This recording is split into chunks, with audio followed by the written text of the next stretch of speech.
My name is Oleg Šelajev. I work as a developer advocate at the startup called Atomic Jar. This is the startup behind the test containers libraries.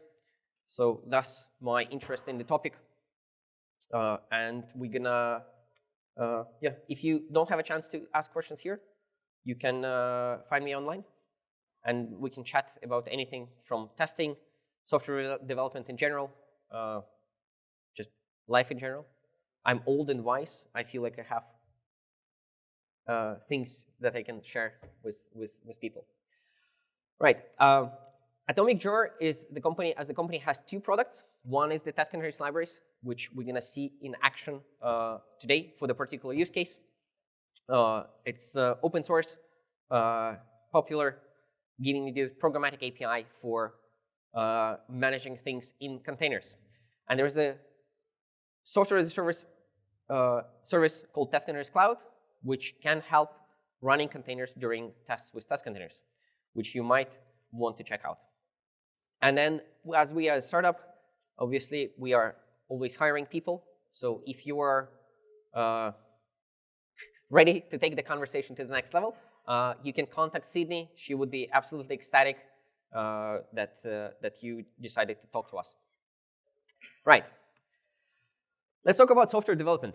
Software development cycle, whether you are practicing DevOps or whether you are not practicing DevOps, but more in the traditional sort of organization, how you do development and you just throw jar files over the wall to the ops team and laugh when it like all burns down in production. There are phases, there are things that you need to do. And very often, among all of those, people, I don't want to say ignore, but put less emphasis on test. If you squint your eyes, if you look carefully, you will see that at the bottom of the left circle, there is test, which is very important, and it's positioned in a precise place where it needs to be in the cycle. It's between code and production.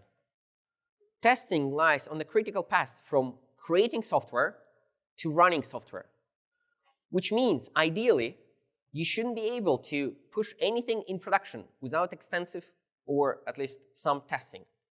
It's like it's necessary. However, it's also fairly misunderstood topic, I would say, and very often tests become more like a chore rather than a fun part of the job. And if I'm any indicator with my experience in development, as soon as something becomes a chore, developers don't do it, hate it. Like I would do anything else. I would do fun things that are irrelevant, but I love doing them. And I will not do work at work, which is maybe only me, but this is very often the case. As soon as tests become less pleasant to work with, people start ignoring them, people start writing them less, and then everything goes to halt. Tests are almost universally the best tool that you have to answer all questions about software development. You are writing something, you are in the zone, you are thinking about, am I making progress, right? Am I implementing the functionality that I need? The answer to that is tests, right? Do you have tests? Are they more green than they were before, right? You're making progress. Are you breaking somebody else's code while you are delivering a feature? Tests. You can run tests. If all the tests pass, you're golden. You're good. If you still break their code, that's their fault because they should have covered it with tests. And the same, when you are finished with your stuff and you push it out, right? If you don't have tests, anyone can break your code, literally. If you do have tests, nobody can break your code because it's covered with tests.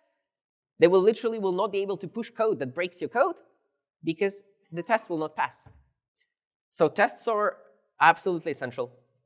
And there are three qualities that, we love tests. Right. There are three qualities that good tests have. And they're very similar to academic work. I know because I dropped out, but I do know what a good academic work is. And tests are the same. Tests needs to be repeatable. We want the test to be able to run in every environment, so every developer on the team should be able to run tests. The CI should be able to run tests, and they should be able to run and get the same results, because otherwise the tests are, well, sort of useless. Tests should be novel, and that means not like that every time you need to reinvent the wheel and reinvent a new way to test the applications, but every test should ideally test new stuff. If you test something that other tests already have covered, then you might as well not run this test, because it doesn't give you new information about the quality of your software. And tests should be significant. That means that whatever are the results of the test suite, you should take that into account.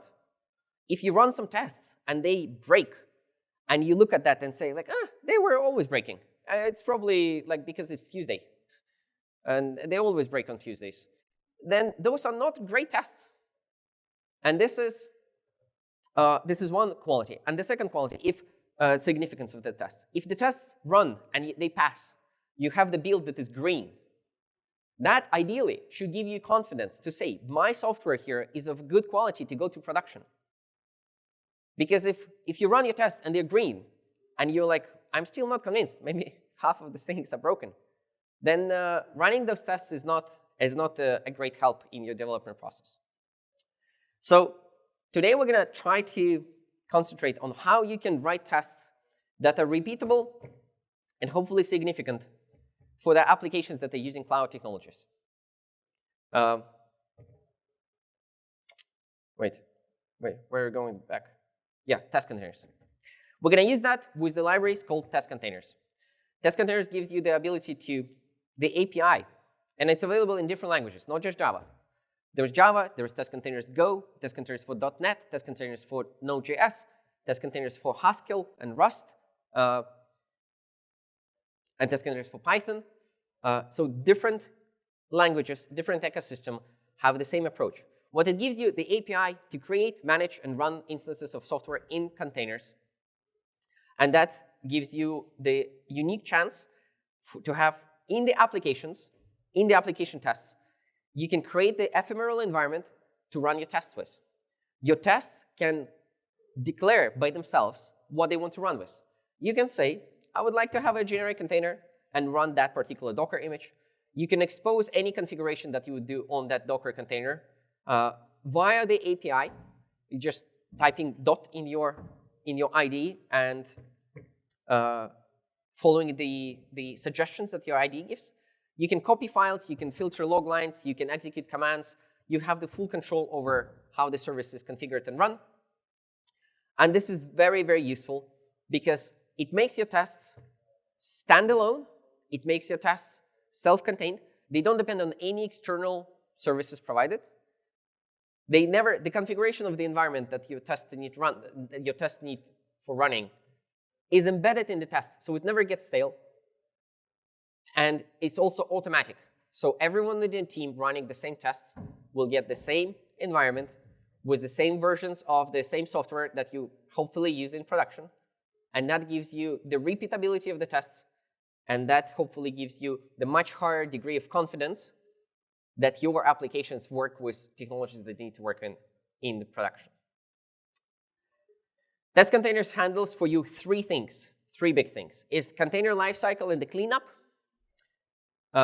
configuration of the container, like which ports need to be exposed, and the service within the container, like what should be the configuration of Kafka running in my container.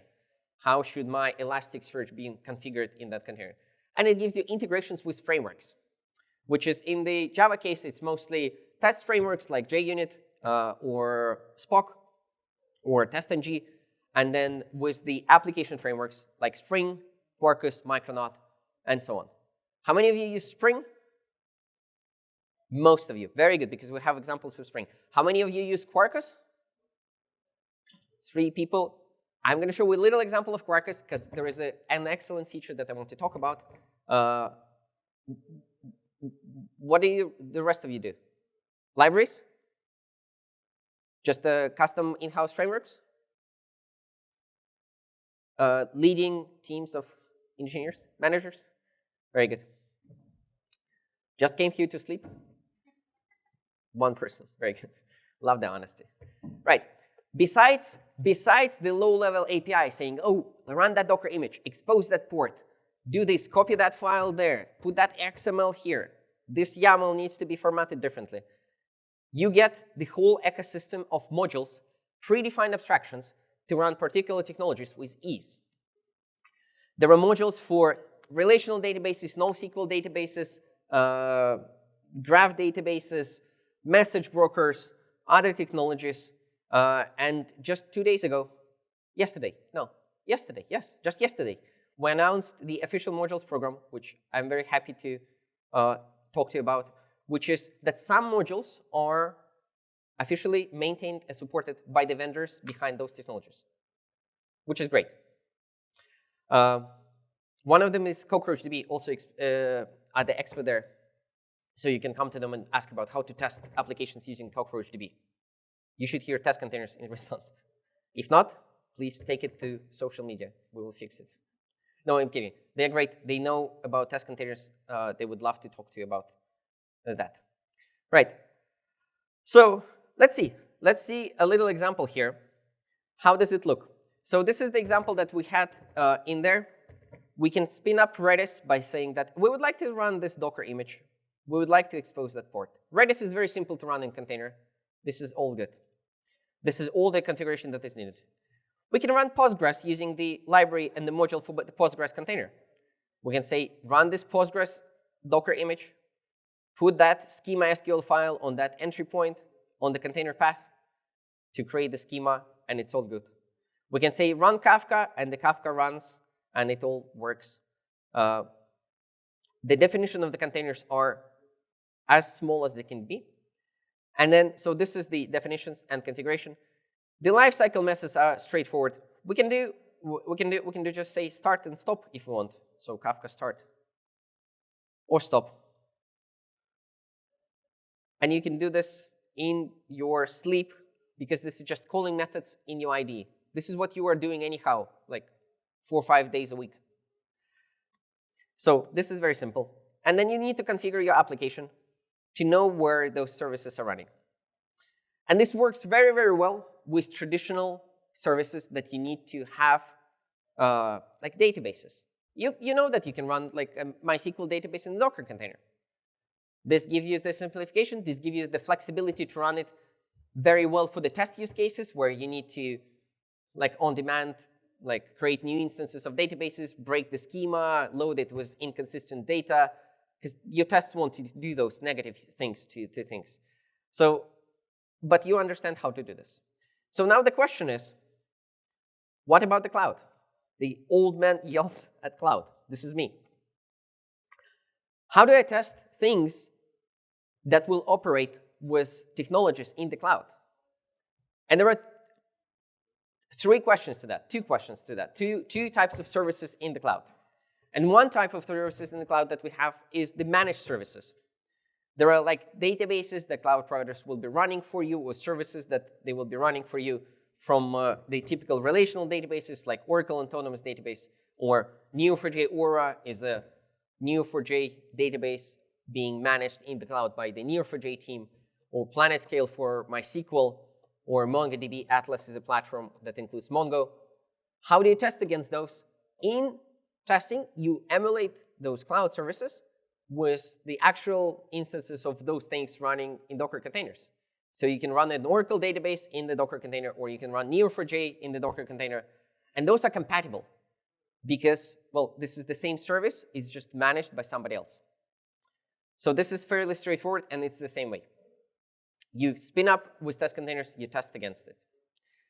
And then there are some services which are impossible to spin up very much locally because there is no local version of that. If you talk about Google Cloud, for example, there is Bigtable service, or there is the Firestore service, or Spanner, or PubSub. And there are no local versions of that. It's not like there's a local service that is managed by Google for us. It's something that they offer. And what they do to simplify local testing is they provide the emulators that you can run in Docker containers.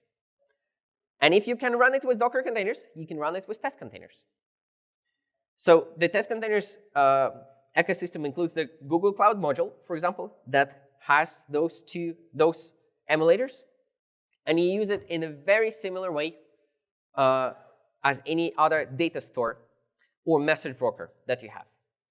You create, and if you define the dependency in your Maven or Gradle file, you create the objects that we're using the test containers API that create the emulators.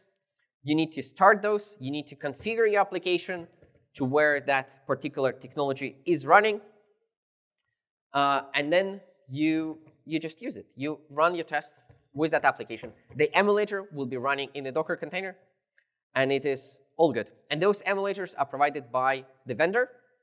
So if there is incompatibilities or anything, you call them, you tell them that, look, you're providing the thing that doesn't work like the real thing, and then you talk and they fix the issues there. So this is also fairly straightforward. Now the question is, what do you do with cloud technologies which don't have emulators by the vendors, like AWS? How many of you, when you talk cloud, how many of you use AWS? Most of you, which is very typical. Google Cloud, the rest of you, Microsoft Azure. Very good. Oracle Cloud, Alibaba. Local niche cloud providers. Okay, like Siva Cloud or something. No. Okay. Right, so it's mostly AWS. How do you test AWS? There is a project called Local Stack by the company called Local Stack, which provides you with the local emulator for AWS Stack. It's not by the AWS team themselves, but there is it's not like just a community project, but there is a company behind that. So they put some thoughts into testing the compatibility. As far as they know, they run quite a bit of tests to ensure that local stack implementation is functionally compatible with the AWS. And they do very much in the same vein as you test compatibility of JVMs, for example. You take applications and run it on the JVM, and if you can run lots of these applications on the JVM the same way as other JVMs, you are sort of compatible. You pass the tests. You pass the TCK, and you pass the tests. There's no TCK for the AWS cloud, but if you run a lot of applications with two different implementations and they behave the same, then you have a high chance of being compatible. That includes all kinds of like Terraform scripts and everything that will help with that. And local stack is a rather complete implementation emulation of the cloud services. That provides the same API, and it runs locally in a Docker container. And as we know, if something runs locally in a Docker container, the best way to use it is via test containers, especially if we are talking about the application tests. So this is exactly what we're going to do. And I want to show you a little bit of the demos. Now we're going to go into the parts with the demos. How you can test your applications with AWS using local stack, using test containers. There are several things that we can do, right? So I have a simple application here. This is a normal Spring application. It doesn't actually do a lot, but if you're interested, it doesn't do actually anything at all. But it has tests that use S3 as the bucket storage, object storage for the things. So this is what we need to do. We add in our POM XML, we add the test containers dependency, and we add the particular module for local stack dependency or test containers local stack. Local stack is one of the official modules, so they are very much inclined to support and maintain the test containers integration and suggest that this is a good way to use local stack. So what we can do here in the test, we define the local stack container. We specify which local stack image we want to have, and we define which services we're going to work with at this level. And then the rest is very simple. So when we start, we need to do three things. So configuration is here. The lifecycle. In this example, we're going to use the JUnit integration between test containers and JUnit, a JUnit extension, JUnit 5 extension. So we're going to mark our class with test containers, and we're going to run the container annotation on the field. On the static field, this will mean that we're going to start our container as a single instance of this per test class. So sort of similar to before all, we're going to start it, and after all, we're going to stop it. If this would be an instance field, it would be similar to before each and after each. So we're going to start and stop a container instance for every test method, which might be an overkill for local stack, but in some cases, maybe you want to have that precise flexibility and isolation. So the life cycle is tied to the JUnit execution.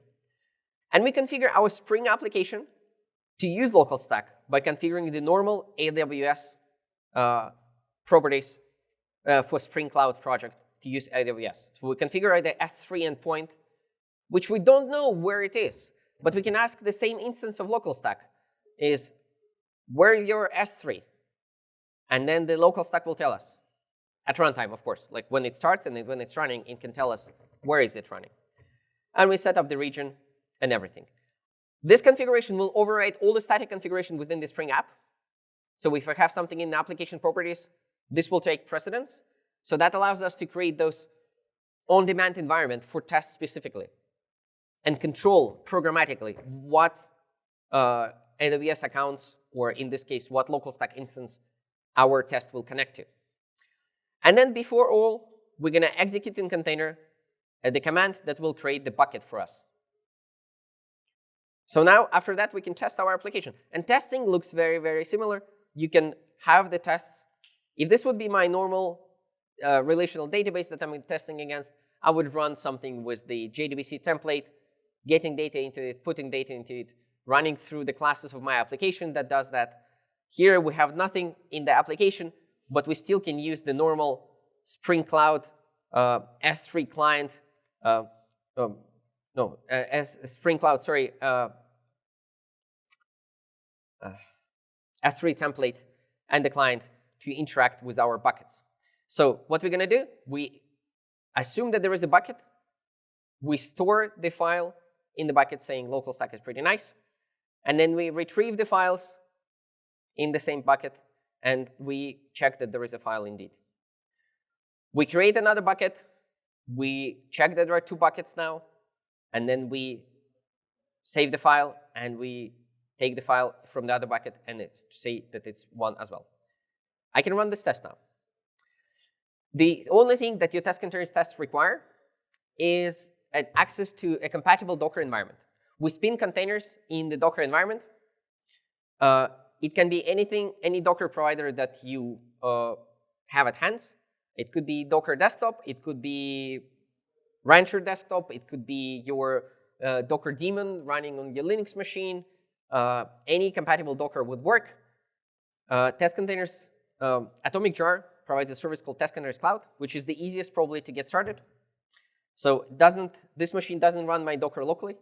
I'm running it in the cloud, which is the containers my Java code runs locally, but the containers in the test run in the cloud. So I have this little little agent application that pretends to be a Docker environment. And when the tests come knocking and saying, run this Docker image, it goes to the cloud, provisions a VM in the edge deployment. So my containers are 16 milliseconds away from me, which is, if I wouldn't tell you that I'm using Test Containers Cloud, you wouldn't even notice. You would be like, yeah, this is Docker. Maybe not, I don't know. But you wouldn't even notice. It works the same way, and it's just simpler in my case. Right, so our tests start, our test determine what Docker environment it works with. So test containers figures that it's the compatible Docker environment, runs the tests, and then exactly does what we want. It pulls the Docker images if they're not in Docker cache yet, and then run the tests. And it runs the tests, and the test obviously succeeds, which is great, because it would be kind of awkward if it doesn't. So my local stack container here is stopped because we have the integration with services, but I can have a precise control over how I run the local stack with test containers. And in fact, this test is not even the most optimized. The recent release of local stack 2.0. Look, I can tell you, look, it was released 7 days ago. When there was something else 8 hours ago, but we're not going to test with that. 7 days ago. It was released 7 days ago. And one of the features that there is that there is now, we don't need to declare the services. The services will be started on demand. You don't need to even think about that. So we're going to try this. I haven't tried this before. I hope this works. And then we're going to rerun this. If it works, let's agree to cheer and clap, like if it's a great thing, if it's green. If it's green. So now we are running local stack, and we're not even saying like what services we need to enable. And it should enable them on demand for us, which is enable our S3, and it's green. Hee! Very good. Very good. Thank you very much. This makes me very, very happy. Right, so we can run simple tests.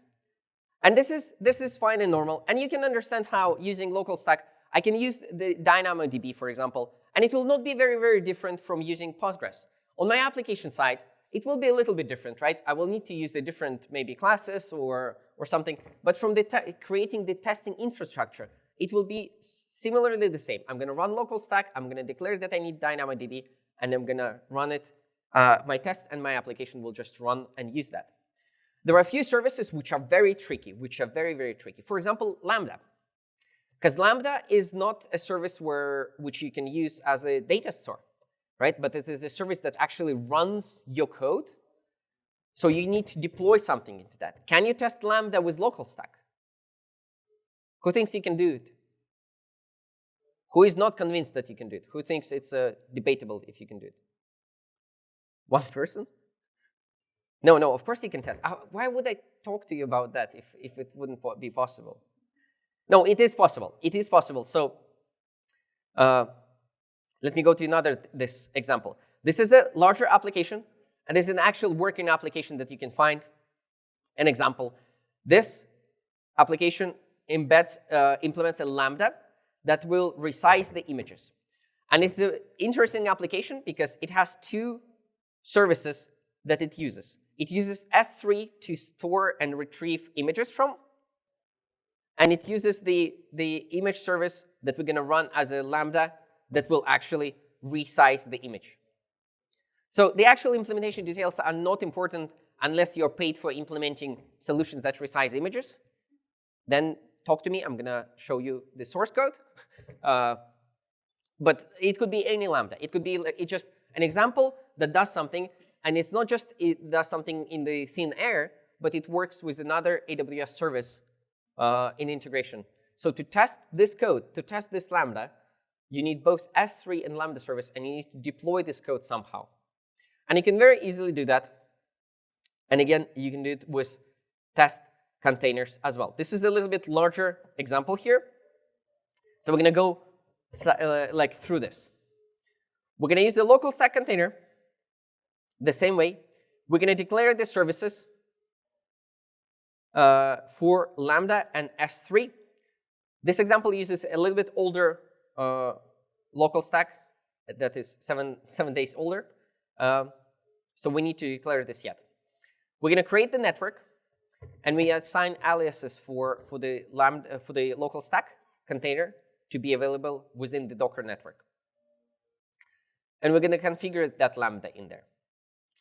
On top of that, what we will do, we will take the target of our current project, and we make it available under that directory within the container, which is how we're going to create the Lambda. After that, before all, we need to start local stack, and before we start all the tests, we need to create our Lambda function. Creating a Lambda function is just a matter of running the correct AWS commands, but it looks approximately like this. So you configure your access key and your secret keys and some configuration for your Lambda as you need, and you create a function request. You're going to say that we're going to run Java 11. How many of you on Java 20 in production? Java 19? Java 17 plus? Very good, not bad. Java 11 plus? Very good. Java 8 and plus? Java 7 and minus? Very good. Test containers is compatible with Java 8 and above, so we are all covered. Very good. Makes my heart sing. In this example, we're going to use the Java 11 for our Lambda. We're going to specify the handler, which is the handler in our class, in our application, this one. And we're going to create the necessary Lambda function request. We're going to say that we're going to upload the zip, and we're going to zip this whole thing as the Lambda. We're going to build it, and we're going to create the Lambda function via the Lambda client towards this local stack. Again, it uses the same container that we started earlier. It configures our Lambda client and all other clients that we're going to use with the dynamic configuration that we get from the running container, and we build it. And then after the fact, when we build it, our actual test, where's the actual test? Here. We create the bucket, we upload the file image in the bucket,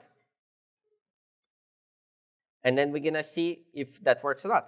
And then we invoke Lambda on our thumbnail generator, on our Lambda, and we see if it works or not. Right?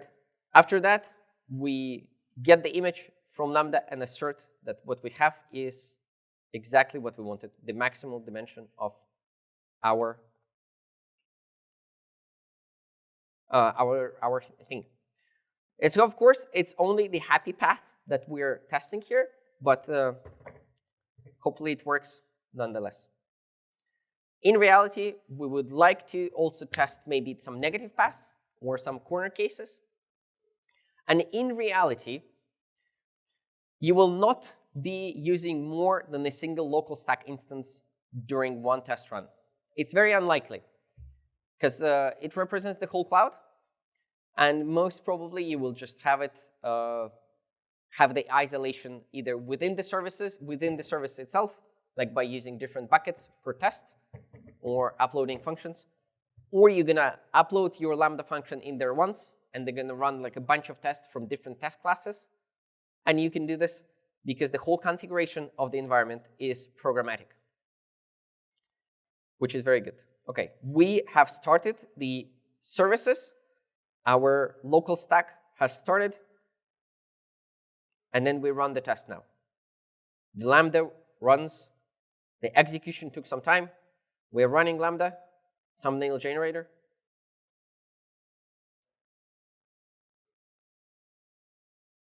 And it's supposed to work. It worked just before the session. Come on. Okay, it works. One of the rare occurrences of happiness in the life of a developer, because after you see those green check marks, you commit your code and you take the next task. And it starts with staring at broken tests. So the test works, and the test works fairly straightforwardly. You can do any complex setups. You can test lambdas. You can test step functions. You can test SQS. You can test all other services that local stack doubles for AWS. And you don't have to, well, you are not using the actual cloud. So you're not paying for this, and you're running this locally. So you don't even have to have the internet for the test like this. Now, the thing is, can you use this in more scenarios than just tests? Because I'm not just like testing my application. Like I also occasionally run my application. And you can. The answer to that is you can. Test containers API are generic, right? There is nothing actually test specific in how we create the environment. So that means I can use the same API to create my local environment for my local development, for my local execution of applications, using the same API, relying on the same functionality of the cleanup. So like my services are not hanging there and messing up my day 2 weeks later. I had a session, I had a workshop in Bucharest 2 weeks ago. And then we were going through the tests. And at some point, we created the whole environment except Kafka. And one guy was, oh, the test passes. And like, look, the test passes without even me running Kafka in container. I didn't even start running Kafka. And I was very confused, and I was like, you need to check what is happening, please debug it. He debugged it for 15 minutes, and then he was very happy to report that he had a local Kafka running from some time ago. And that's why his test passed, and he didn't expect that, and he spent 15 minutes debugging that, which is not the most amount of time, but it was a nice break in going through the workshop for him. And also, if somebody else has their test, this was a happy case, right? His test passed because of this. If your colleague will have their tests fail because you forget to run Kafka somewhere and the Kafka is running, and they will spend like 2-3 days debugging why their CI doesn't behave the same way as their local development environment, they will come to you to have words. They will look at you very sternly and say, please never do that again. So this is very good, because test containers cleans things up in any case. Test pass, test fail, the computer crashes, and the containers are running on the machine next to it. There is a watchdog that will stop the containers that were started from the test. So, but I can do more. I can do. What I can do?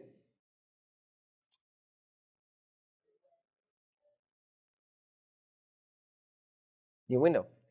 Let's look at a Quarkus application.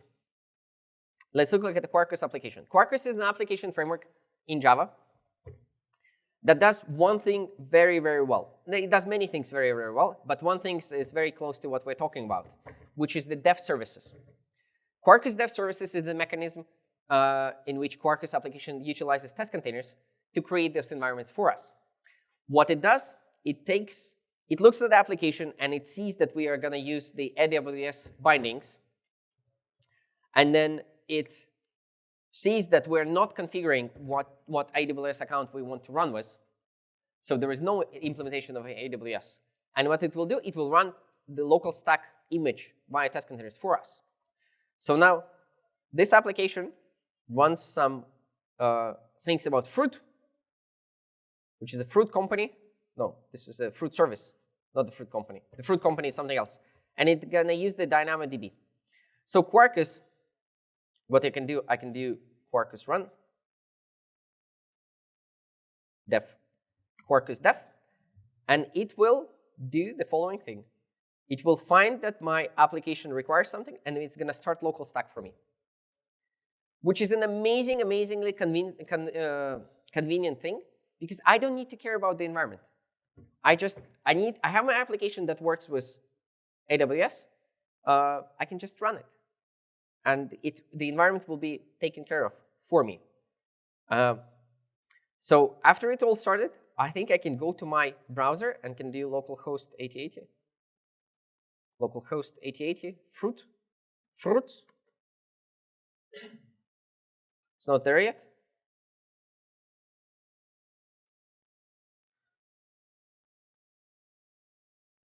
Get the fruits.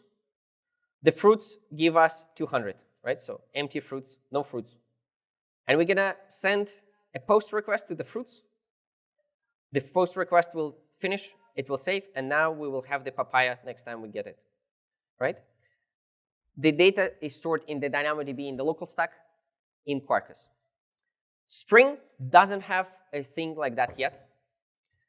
There is this issue on the Spring Boot issue tracker on GitHub for local development environment, and it's being worked on. I hope it will make progress swiftly. But what you can do when we run this, when we work with our application and not as a framework in general, because it's a little bit hard to do this on the framework side because it has to be very generic, and it's much easier to do on our side because we have a single project or a few projects to care about, but like we work with them one project at a time.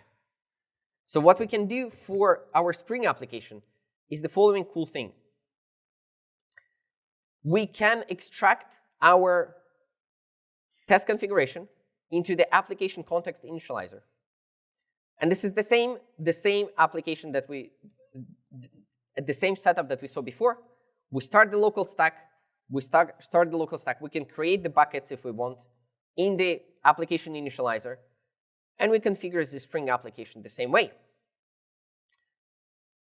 Now, with the context initializer, we can say, please, my tests, run with this initializer, which will give me the ability to run this test the same way as before.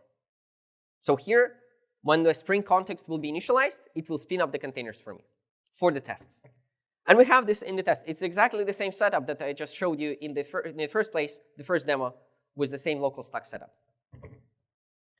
But now, because it's encapsulated in the context initializer, what I can do, besides staring on the green tests being passing, what I can do, I can create a test application, which is the same way my application is created in the real life, in the main class path. I can create a test application in my test class path.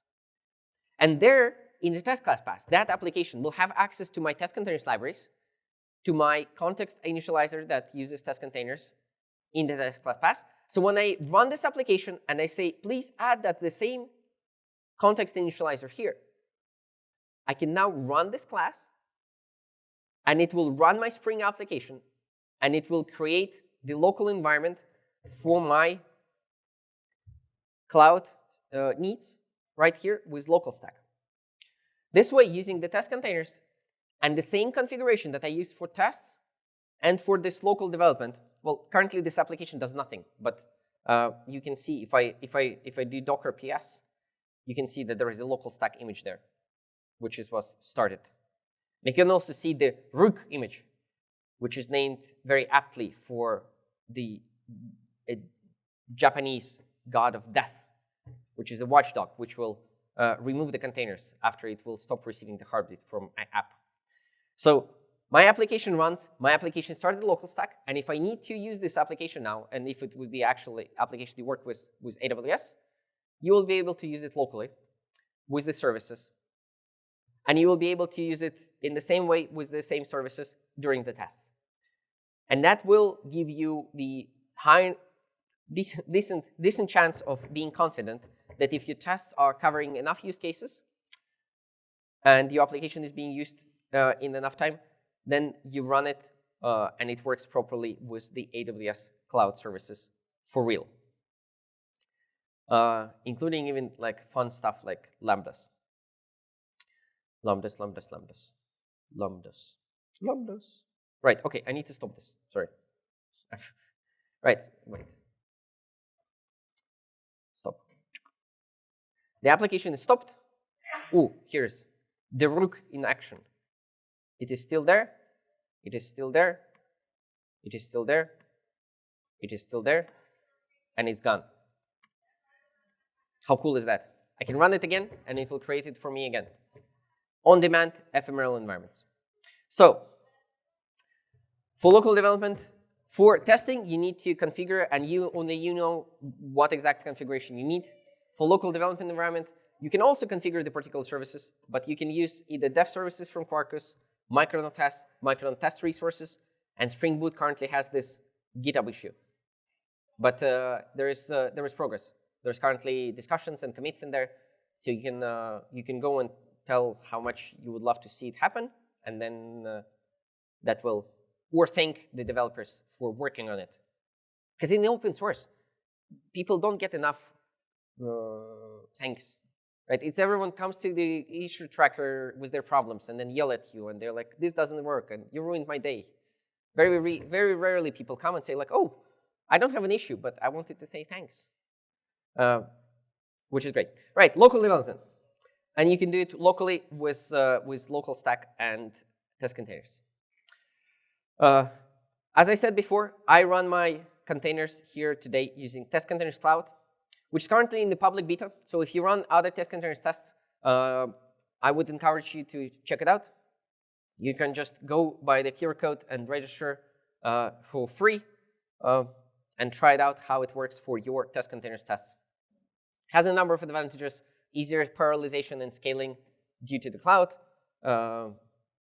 resiliency, and so on. And if you have any further questions about test containers or local stack or official modules or testing in general or test containers cloud, please visit us at the booth 25. We would be happy to chat to you.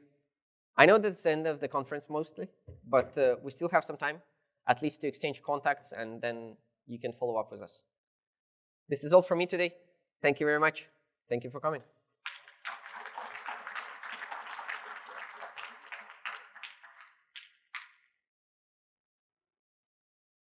We have time for questions, so if you have questions, shout out.